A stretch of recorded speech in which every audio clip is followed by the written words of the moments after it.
Herkese merhaba, ben Berkay Muzişler. Türkiye'nin satık lüks evlerini gezen kanalımıza hoş geldiniz. Bugün Alkent Mahallesi'ne geldik. Arkamda gördüğünüz Göl İstanbul projesinde yer alan villayı gezeceğiz. Villanın bilgilerini vermek istiyorum. Villa toplamda 1260 metrekarelik bir arazi üstüne kurulmuş. 520 metrekarelik bir brüt alana sahip. 6 odası, bir tane salonu bulunuyor. Ve şu anki satış fiyatını ne yazık ki size söyleyemiyoruz. Çünkü Kurban Bayramı dolayısıyla şöyle bir yarışma yapma kararı aldık.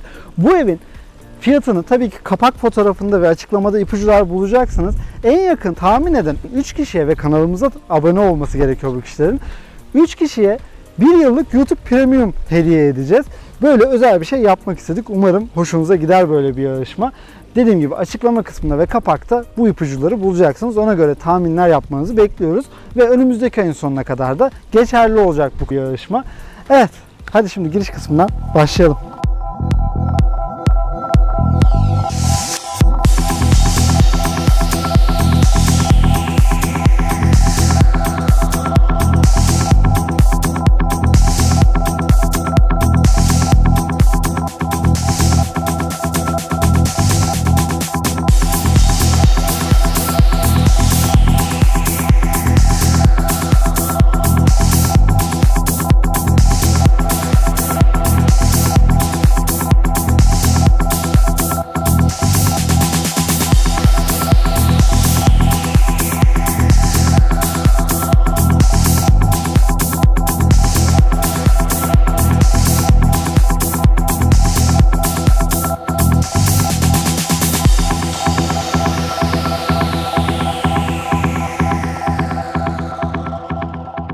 Evin giriş kısmına geldik. Araçla giriş yapılan kısım hemen havuzun devamında kalıyor. Onu havuzun orada göstereceğiz.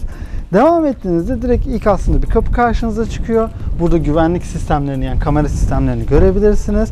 Ve devamında da bahçeniz başlıyor aslında. Hem sol tarafta hem sağ tarafta peyzajlandırma çalışmaları yapılmış. Tam girişe doğru gidelim. Giderken de yine dekoratif eşyaları yerleştirilmiş, yapılmış peyzaj alanlarını görüyoruz. İçeriye de geldiğimizde burada çift kapı kullanılmış. Şöyle bir tanesini gösterebilirim. Mehmet bayağı net yansıyorsun sanırım. Evet, buradan da beyaz bir kapıyla antre alanına giriyoruz. Antreye girdiğimizde direkt beyaz bir ev görüyoruz açıkçası. Şöyle kapıyı kapatayım. Beyazın sık sık kullanıldığı ve güzel kullanıldığı bir ev göreceğiz. Yorumlarınızı da merak ediyorum. Benim hoşuma gitti. Baştan birazcık beklentiyi yükseltmiş gibi oldum. Evet, öncelikle bu kapının bulunduğu yerdeki 2 tane camı göstermek istiyorum. Alanın doğal ışık almasını sağlamış. Ayrıca hemen karşımıza da salon açılıyor. Salonda da bir kapı olmaması yine bu antre alanının aydınlık kalmasını sağlamış. Hemen sağ tarafımda bayağı büyük bir dresuar ve bayağı büyük bir ayna seçilmiş buna uygun olarak ve bu dresuarın bulunduğu duvarın arkası tamamıyla panellenmiş. Ayrıca buradaki aplikler de böyle insan elini alıp böyle götürmek istiyor açıkçası. Sol tarafa geldiğimizde de yine çıta çalışması yapılmış bir duvar görüyoruz ki koridor alanlarında sık sık göreceğiz. Sürgülü bir kapıyla buradan vestiyer alanına giriyoruz. Girdiğimizde burada bol bol ışıklı dolapların seçildiğini görüyoruz. Ancak şöyle bir şey ilgimi çekti. Bu ışıklı dolapların arasına bir şey koymuşlar ki ışık gözüksün diye. Yani normalde açtığınız zaman ışık yanıyor. Kapattığınızda ışık kapatıyor ki genişliği de bu arada benim hoşuma gitti. Yani bayağı geniş bir alan değil mi Mehmet? Yeteri kadar kullanışlı aslında. Yani yine bir vestiyer alanına göre. Oda gibi yapılmış aslında. Küçük bir oda gibi yapılmış. Bu kapının da yine arasına camlar kullanılması tamamıyla ferah bir görüntüyü tamamlıyor aslında. Şimdi öncelikle karşımıza salon çıkıyor. Ancak bu ev ikiye ayrılıyor. Yani sağ tarafımda ebeveyn odası ve 3 tane oda bulunuyor. Sol tarafımda mutfak ve 2 tane oda bulunuyor. Biz parça parça gideceğiz. Tabii önce salondan başlayacağız. Başlamadan önce tavandaki gömülü spot aydınlatmaları göstermek istiyorum. Tamamıyla aralara da yine asma tavandan faydalanarak aydınlatmalar yerleştirilmiş. Ve Mehmet böyle gelebilir misin? Koridorda yani geniş bir koridora sahipsiniz. Şöyle kollarımı yine açayım. Evdeki genişliği ben sevdiğim için böyle göstermek de istedim size. Zaten beyaz seçilmesi, kapıların yani tamamen bütün kapılar beyaz, duvarlar beyaz, çıtalı seçilmiş. eve bir ferahlık katıyor. Şimdi salona geçeceğiz. Geçerken de tabii yine yer seramikten parkeye dönüyor. Artık klasikleşmiş cümlemizi söyleyelim ve salona girelim. Girdiğimizde hemen sağ taraf oturma alanı olarak yapılmış. Sol tarafta ise 8 kişilik bir yemek masası görüyoruz. Önce oturma alanından başlayalım. Burada oturma alanının karşısındaki duvarda, ben şöyle geçeyim. Televizyonun olduğu kısım tamamıyla mermer kaplanmış. Hemen altında elektrikli bir şömineniz bulunuyor. İki yanda da kütüphaneler yapılmış. Burada kapaklı seçilmiş. Yemek masasının olduğu kısımda ise açık kütüphaneler yani karşılıklı olarak yerleştirilmiş. Bu anlamda birbirini tamamlıyor. Ve burada tavan yüksekliği 3.70 seçilmiş. Zaten buradaki yükseklik yine gözünüze çarpıyordur. Tek katlı yapıldığı için villa, yani ikinci bir katı yapılsaydı belki bu kadar yüksek yapamayabilirlerdi. Ancak tek katlı yapıldığı için gerçekten ferahlığı göze çarpıyor. Burada tavandan yine bahsedelim. Çıtalı bir tavan tasarımı yapılmış. Asma tavanın başlangıcında da 2 tane klimanın yerleştirildiğini görüyoruz. Burada soğutmalar klima şeklinde, Mitsubishi klima yerleştirilmiş bu arada. Soğutmalar klima şeklinde yapılıyor. Isınma ise yerden ısınma şeklinde. Şöyle devam edeyim. Evet. Bu avizelere dokunabilir misin? İçinde kaldı çünkü cam sarkıtlar. Dokunayım. Evet, ses çıkıyor. Gerçekten güzelmiş. Evet, bu alana geldiğimizde de şöyle bir bahçe çıkışını yine size göstereyim. Şöyle Mehmet gösterebilirsin. Direkt bahçenize çıkış yapabildiğiniz sürgülü bir kapınız var. Ancak tabii biz odaları gezdikten sonrasında şöyle bizim ışık dengemizi bozmasın. Odaları gezdikten sonrasında bahçeyi göstereceğiz. Yemek alanına geldiğimiz zaman 8 kişilik bir yemek masası görüyoruz. Hatta birazcık sıra dışı bir yemek masası görüyoruz. Çünkü ortasında 2 tane kısım cam yapılmış ve yani alt kısım gözüküyor. Gerçekten değişik duruyor. Dediğimiz gibi burada karşılıklı kütüphanelerin yerleştirilmesi bir bütünlük sağlıyor. Ancak Mehmet şurayı da göstermeni istiyorum. Buradaki konsol asılı şekilde yapılmış ve altında da bir ışık bandı bulunuyor. Ve üstüne de tamamıyla devasa büyüklükte bir ayna yerleştirilmesi hemen hemen her videoda söylediğimiz gibi tamamıyla bir genişlik katmış bu kısma. Şöyle devam edeyim. Aslında Berkay, bu salonun, daha doğrusu evin bütününde de göreceğiz. Asıl güzelliği aynı zamanda akşam meydanı. Tabii. Katılıyorum bu konuda. Burada değişik bir şey de yapayım. Şöyle göstereyim en azından işlerine. Kullanılmayan evlerde çünkü gösterebiliyoruz. Bayağı da yüksek bu arada. Merdivensiz bayağı üst kısımlara yetişmeniz zor duruyor. Mehmet senden bir şey daha rica edeceğim buradan çıkmadan. Evin genel olarak tavanından koridorlarına, duvarlarına kadar uyumlu şekilde yapılmış. Yani buradaki mermerin bile böyle bir çıta içine, bir çerçeve içine alınması uyumun yakalandığını gösteriyor. Şimdi evin 2 kısmı var dedik. Biz önce ebeveyn yatak odasının olduğu kısma başlayalım. Mutfak sonraya kalsın. Evet. Şöyle ilerleyelim. İlk odamıza girelim. İçeriye girdiğimizde karşımıza çift kişilik bir yatak çıkıyor. Bu yatağın arkasına da bir panelleme yapılmış. Hatta iki tarafına da ışık bantları yerleştirilmiş. Yatağın karşısındaysa şu anda yerleştirilmemiş ama bu yaklaşırsam belki gözükebilir Mehmet. Televizyon koyabileceğiniz bir alan var. Hiç gözükmeyebilir. Yani çok kör bir noktadan görebiliyorum şu anda. Gayet net gözüküyor. Süper. Orada yine televizyon yerleştirebileceğiniz bir alan var. O şekilde gömülü hale getirmişler. Bu yatağın arkasında giyinme odacığınız bulunuyor.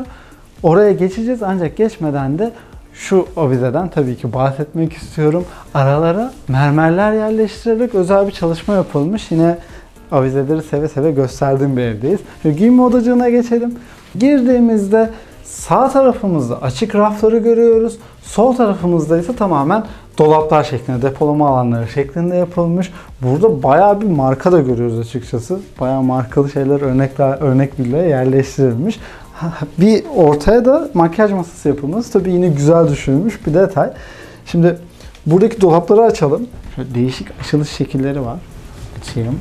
Kapatırken biraz zorlanacağım büyük ihtimalle. Bir türlü çözemedim. Ama şöyle size göstereyim. Arkasınınsa deri kaplama şeklinde yapılması lüksün bir göstergesi aslında. Şöyle buradaki çekmeceleri de açalım. Gösterelim. Bu tarz aynıdır ama aslında detaylarda gizli oluyor. Evet, kesinlikle. Şöyle kapatayım. Birazcık dediğim gibi kapatırken kırmak istemiyorum. Tırken evet. Bu tarz dolapların kapaklarının çözümleri gayet güzel aslında. Hem estetik değil mi? Tasarruf, hem de estetik aynı. Evet, tamamladım bu sefer seni. Burada şu dolabı da açalım. Burayı da görelim. Şöyle açtığımız zaman yine ışık kendisi açılıyor ve arka kısma, şöyle sana müsaade edeyim, arka kısma yine aynı deri kaplama yapılmış. Dediğin gibi detayın lüksün detayda saklı olduğunu gösteriyor. Şimdi ebeveyn banyosuna girelim. Girdiğimizde karşımıza çift lavabo çıkıyor. Bu tabii ki lüks evlerde bizim görmeye alışık olduğumuz ve aradığımız bir detay. Buradaki banyo dolabıyla hemen üstü aynaların arasında seçilen malzeme aynı yapılmış ve ışıkla birlikte bir bütünlük sağlamış. Mehmet, burada şu petekleri gösterebilir misin? Sık sık göreceğiz banyolarda. Değişik ve ilgi çekici duruyor. Buradan walk-in duş değil, mermerle basamak yaparak girdiğiniz bir duş aslında bu. Burayı da göstermek istiyorum. Çift niş yerleştirilmiş ve çift oturma yerinin yapılması da bence güzel bir detay. Ve el ve yağmur başlığında görüyoruz. Zaten Grohe'nin ürünleri, yani el başlıklarında da bataryalarda da kullanılmış. Ayrıca bu odadan çıkarken yine tam elime gelmişken göstereyim.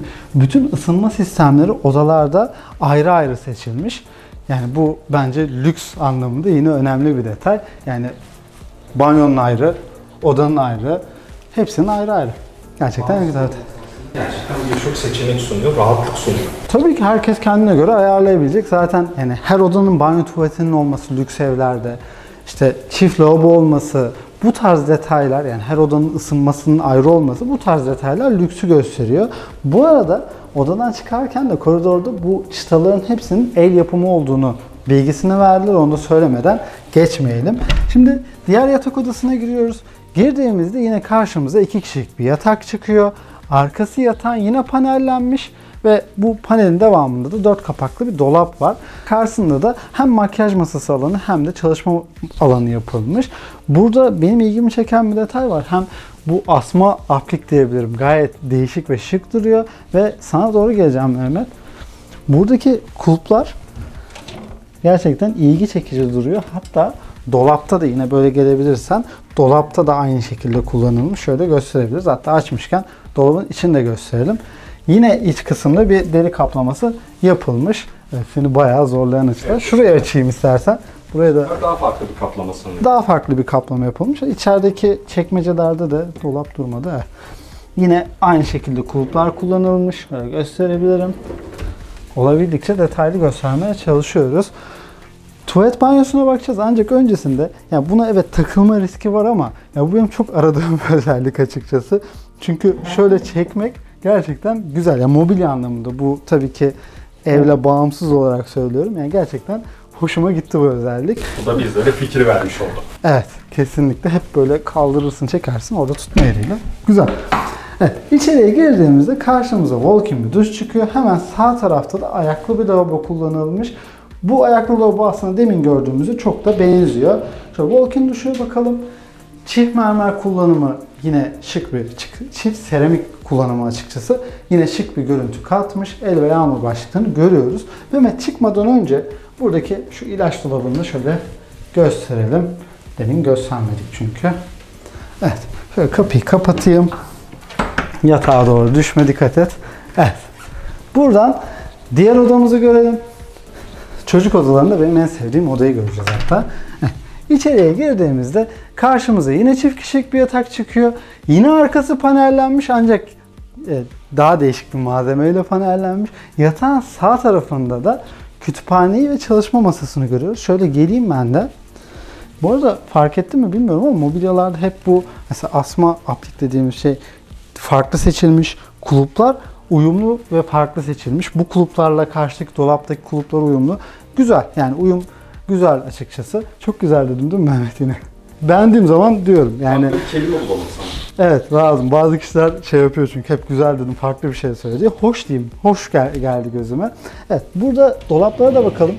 Bugün bol bol dolap inceliyoruz. Altta da bir depolama alanı yapılmış. Çalışma masası uzuyor ve buradan da dolaba geliyoruz. Şöyle açayım. Yine arkası deri bir malzeme ve yine odayla uyumlu seçilmiş diyebiliriz. Burada da yine çekmecenizi de gösterebilirim. Şöyle kapatayım. Buranın banyo duşuna bakalım. Burada yine sisteminiz, ısınma sisteminiz bulunuyor. Evet. Girdiğinizde yine karşınızda walk-in bir duş. Yine aynı dolaplar kullanılmış. Ama mermer yani seramik seçimleri farklı farklı yapılmış. Yani duş alanının biraz daha farklı seçilmiş. Devam edeyim. Buradaki çalışma odasını görelim. Evet. Çalışma odasına girdiğimizde hemen karşımıza bu sefer bir çalışma masası çıkıyor. Bu çalışma masasının hemen sol tarafında aydınlatmalar yerleştirilmiş duvara. Sağ tarafta ise tamamıyla duvar kütüphane olarak seçilmiş gibi duruyor. Ancak tamamıyla kütüphane değil. Çünkü bu arada yatak bulunuyor. Yani burayı indirdiğiniz zaman burada yatak bulunuyor. Ve bu masa, hemen şöyle gösterebilirsek sevinirim. İttiğiniz zaman şu dibe kadar gidiyor. Çok zorlamak istemiyorum ama şurada yolu gözüküyor hatta. Dibe kadar gidiyor. Burada yatağı indirip misafirinizi konaklatabiliyorsunuz. Buranın tuvalet banyosuna bakacağım ama şuraları da birazcık açmak istiyorum. Ve en azından gösterelim. Kulpları da ses çıkartan türdeymiş. Tuvalet banyoya bakalım. Girdiğimizde yine karşımıza walk-in bir duş çıkıyor. Hemen karşımızda da yine ayaklı lavabo kullanılmış. Aslında diğerleriyle aynı diyebiliriz. Ben şimdi sağdan devam edeceğim. Evet. Buradan evet. Benim en çok sevdiğim oda bu oldu. Çalışma alanı çok kullanışlı. Aynı zamanda bu tarz ortadan kaldırılabilen bir yatma alanının içerisinde olması bence çok güzel. Gerçekten kullanışlı. Katılıyorum sana. Yani misafiriniz gelebilir veya yani dediğiniz gibi 6+1 evdeyiz ama bir ihtiyaç halinde kullanılabilir. Şimdi mutfağın olduğu kısma yani evin ikinci kısmına devam ediyoruz. Ancak tabii ki unutmadan burada bir kapı ve her kapı beyaz ve duvarlar da beyaz olduğu için az kalsın atlıyordum. Evet, içeriye girdiğimizde hemen sol tarafımızda asma bir lavabo yerleştirilmiş. Diğerlerinden farklı olarak yapılmış bir lavabo görüyoruz. Şöyle birkaç dolabını açayım hatta yine gösterebiliriz. Asma olduğu için depolama alanı tabii birazcık daha az kalmış. Ve buradaki ayna ve çerçevesi benim çok hoşuma gitti. Yine bunu göstermek isterim açıkçası. Evet, burada da hemen tuvaletin olduğu kısmı görüyoruz. Tuvaletin bu şekilde ayrı yapılması bu alanın yani tuvalette birisi olduğu zaman yine el yıkamak için kullanabilmesini sağlıyor. Bence güzel bir lüks detayı yine. Evet, buradan bu evin bayağı geniş olan bir mutfağını göreceğiz şimdi. Mutfağa girdiğimizde karşımıza ada tasarım bir mutfak çıkıyor. Bütün duvarlarda depolama alanı olarak kullanılmış. Biz öncelikle buzdolaplarının olduğu kısımda başlayalım. Burada Maile'nin çift kapaklı bir buzdolabı bulunuyor. Şöyle gösterebiliriz. Bu buzdolabının yanında da bir derin dondurucu bulunuyor. Daha önce görmeye alışık olmadığımız bir düşünce. Yine hoşumuza giden bir düşünce oldu. Çünkü derin dondurucu içinde bir yeriniz var. Bu düşünülmüş ve ayrılmış. Evet. Aslında sanırım buzdolabının altında bir derin dondurucu görmüştük. Altında gördük tabi ama böyle yanda direkt ayrı bir yeri olan hatırlamıyorum. Çok çekim oldu. Artık çok ev çektiğimiz için siz de hatırlatabilirsiniz. Evet. Sağ taraftaki istasyona geldiğimizde burada fırını görüyoruz. Yine Maile'nin mikrodalgayı görüyoruz. Şöyle basayım hatta. Ve tamamıyla depolama alanları devam ediyor ama öncesinde ben buradaki bir detaydan bahsetmek istiyorum. Gruyère'nin bir evyesi kullanılmış. Yine batarya da Gruyère seçilmiş. Burada aslında mimari güzel bir detay var. Burada iş yaparken karşınızda bir pencere olması duvara bakmamanızı sağlıyor. Bence herkes bulaşık yıkıyordur. Bu anlamda güzel bir detay. Evet, istasyona geri döndüğümüzde de yer ve üst dolaplarını görüyoruz. Hatta karıştırmaya da başlayalım. Şöyle gösterebiliriz. Bolca rafınız bulunuyor. Bu alanda yine çektiğimiz zaman şöyle gösterebiliriz. Ancak burada gizli çatal bıçak yerleriniz bulunuyor. Hem çocuk güvenliği açısından önemli bir detay. Yani çocukların buna ulaşmaması açısından hem de genel olarak el altında yani sürekli bulunmaması da güzel. Bu arada tezgah, Mehmet şöyle gösterebilirsin. Buradan başlıyor ve dolaplara kadar ilerliyor açıkçası. Burada da bir ışık bandı yerleştirilmiş. Ocağı görüyoruz, davlumbazı görüyoruz. Yine Maile'nin ürünleri seçilmiş. Burada yine şöyle gösterebilirim. Aynı dolaplar ama açalım. Evet, diğerinin aynısı. Devam edeyim. Devam ederken de aslında adadan bahsedeyim. Farklı renkte bir ada yapılmış ve ada tamamıyla devam ediyor. Devamında da yemek masasını görüyoruz. Üstünde de yine şık bir avize yerleştirilmiş. Göstermek isteriz. Evet, buradaki istasyona başlayalım. Şöyle göstereyim. Ben de kapatmayayım tabi. En çok karıştırdığım mutfak oldu galiba. Buralara da bakalım. Gösterelim. Bol bol. Evet. Çektiğimi bilmiyorum. Mutfaktaki dolapların aslında biraz daha klasik mobilya diyebileceğimiz tarzdasın. Evet ama evle uyan çıta görünümünü de korumuşlar. Yani bana bu ev gerçekten lüks görüntüyü veriyor arkadaşlar. Yani tabii ki yorumlarınızı merak ediyorum. Ancak bana beyaz tonlama ve ferahlık anlamında güzel bir görüntü veriyor.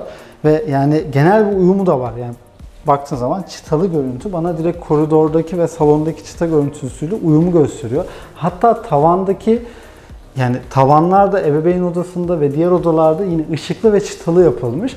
Bence güzel.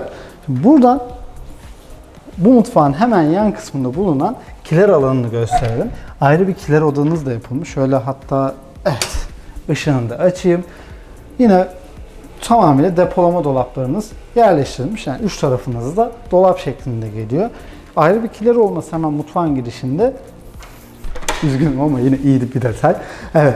Devam edelim. Devam ettiğimizde ilk odaya girelim. Girdiğimizde de karşımıza çamaşır odası çıkıyor. Tamamıyla burada da bir evye yerleştirilmiş ve yer ve üstte dolapları var. Bu odanın devamında da teknik odanız karşınıza çıkıyor. Şöyle en azından dışarıdan göstermiş olalım. Evet. Diğer iki odadan birini göstereceğiz. Burası çalışma odası, ufak tefek tadilatları var. O yüzden şimdi size gösteremiyoruz arkadaşlar. Ama burada da bir çalışma odanız ve çalışma odasının da kendi banyo tuvaleti de var. Evet. Diğer odaya girdiğimizde de hemen karşımıza bir oturma grubu çıkıyor. Ancak biz öncelikle buranın tuvalet banyosuna bakalım. Yine girdiğimizde sol tarafımızda walk-in duşu görüyoruz. Karşımızda da ayaklı lavabo çıkıyor.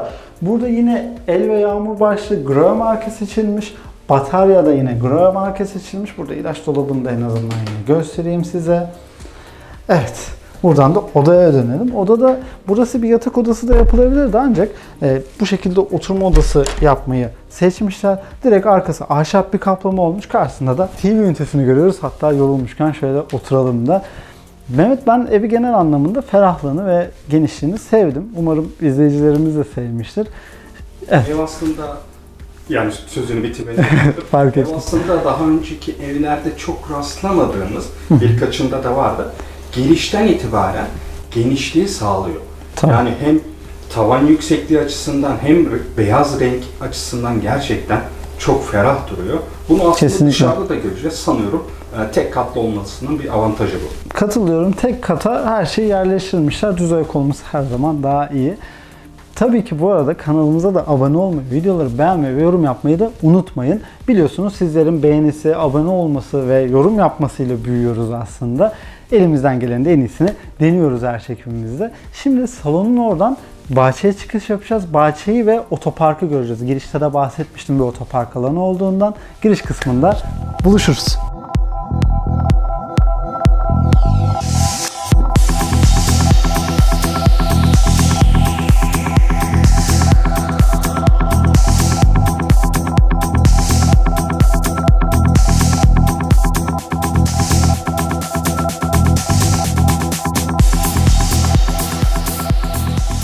Evet, salonun kapısından çıktığımızda veranda alanına geliyoruz. 2 tane oturma takımı yerleştirilmiş ve burada salon, yatak odası, mutfağın çıkışlarını da ayrıca görüyoruz. Ve bir önemli detay da bir önceki çekimimizde teşekkür ediyorum, bir izleyicimiz yorum olarak bildirdi. Söveleri görüyoruz. Bütün kapılarda ve pencerelere söve yerleştirilmiş. Bu şekilde bilgi veren yorumlara bayılıyorum arkadaşlar. Yani sonuçta atladığımız teknik terimler olabilir. Bunları sizlerden duymak da bizim için gerçekten mutluluk verici. Buraya doğru devam ettim.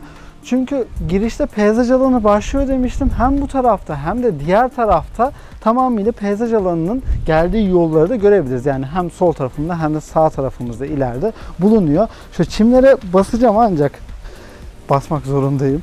Bu arada Berkay, yanlardan peyzajlandırma çalışmaları derken aynı zamanda bu kenarda da villaların arasında bir kapalı alan oluşturulması. Başka hiçbir villayla temasınız kesinlikle yok. Yani o anlamda güzel, katılıyorum sana. Karşımıza da güzel bir havuz çıkıyor. Havuzun içine seçilen taş rengi bana birazcık daha böyle Bali tasarımını andırdı. Çünkü havuza renk vermiş. Bu kısma devam edeceğiz ancak öncesinde Mehmet, buradaki otopark alanına gidelim. Hem de o alanı da yine göstermiş olalım. Buralara biraz daha taş yapılabilirmiş. Mecburen çimlere basıyorum. Evet, bahsettiğim başlangıç kısmı da burasıydı. Şimdi buradan aşağıya doğru ineyim. Aşağıya doğru indiğimizde 3 otoparklık bir alana geliyoruz ve evin girişinde de bahsetmiştim. Buradan aracınızla giriş yapabiliyorsunuz. Yani araç girişi farklı bir yerde, yaya girişi farklı bir kısımda bulunuyor. Bu kısma da bakalım. Burada ufak bir AD'niz var. Şöyle ışığını açayım. Yine araçla alakalı eşyaları koymak adına bir AD yapılması iyi olmuş. O kısımda da teknik alan, teknik yerleriniz bulunuyor. Kapısını kapatayım, şimdi kapatayım. Buradan yukarıya devam edelim. Evet, tekrardan bahçe alanına geldik. Havuz kısmını yarım bırakmıştık. Şimdi oraya doğru devam edelim. Burada 2 tane şezlong koyulmuş ancak biraz daha koyabilirsiniz. Yani çok fazla da taş yapmamak lazım. Sonuçta bahçenin çim alanını yani almak bence kötü olurdu. Böyle daha iyi olmuş. Evet. Burada şöyle gelelim Mehmet, bir dış cephesini konuşalım, evi konuşalım. Evin dışarıdan görüntüsü buradan çünkü çok güzel çıkıyor. Video girişinde de gözüküyordu ama. Sövelerden bahsettik. Mermer kaplamalar, yani kolonlara mermer kaplamalar yapılmış ve tek katlı oluşu bence gerçekten güzel bir ayrıntı. Yani tek katlı güzel bir görüntü yakalamışlar. Aslında Berkay, Evet. Bu kelime tam olarak ne anlama geldiğini bilmiyorum ama öyle hissettirdiği için tek katlı olmasına rağmen bu yapı çok güçlü hissettiriyor yani. Hem iç mekan genişliği açısından, yani içerinin kullanım alanının geniş olmasını hissettiriyor. Evet, geniş görüntüsünü bence de gösteriyor. Şimdi videoda çok bahsetmedik ancak yüzümüzü bu tarafa döndüğümüz zaman yani evinizde ve bahçe alanınızda aslında bir göl manzaranız ve deniz manzaranız bulunuyor. Zaten Alkent bölgesini yani sık sık aslında, yani daha önce bir çekimde yaptık Alkent Mahallesi'nde, Alkent 2000 projesinde. Bu ikinci çekimimiz bu bölgedeki. Bu bölge zaten tamamıyla tek katların bulunduğu, göle doğru bakan manzaraya sahip villalardan oluşuyor ve burası da bu bölgenin en yeni yapısı bizim bildiğimiz kadarıyla. Bizim için de tabii ki keyifli bir tur oldu. Tabii ki kanalımıza abone olmayı, videoları beğenmeyi ve yorum yapmayı da unutmayın. Şimdiden değil aslında, bunu bayramda yayınlayacağız. Bayramınız kutlu olsun. Yeni bir bölümde haftaya görüşmek üzere.